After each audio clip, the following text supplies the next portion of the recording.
قصهش درازه. کجا؟ هیچ با من بودم، حاجی نصر، رضا 500، علی فرصت، آره اینا خیلی بودیم. کریم آقامونم بود.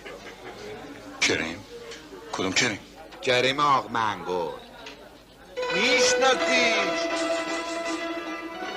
آره از ما نه آره که بریم دواخوری. تو نمیری به متقاصه، از ما تو نخش نبودیم. آره نه گاز دنده دم هتل کوپای دربند اومدیم پایین، یکی چپ یکی راست یکی بالا یکی پایین، عرق آب جور شد رو تخت نشسته بودیم داشتیم میخوردیم.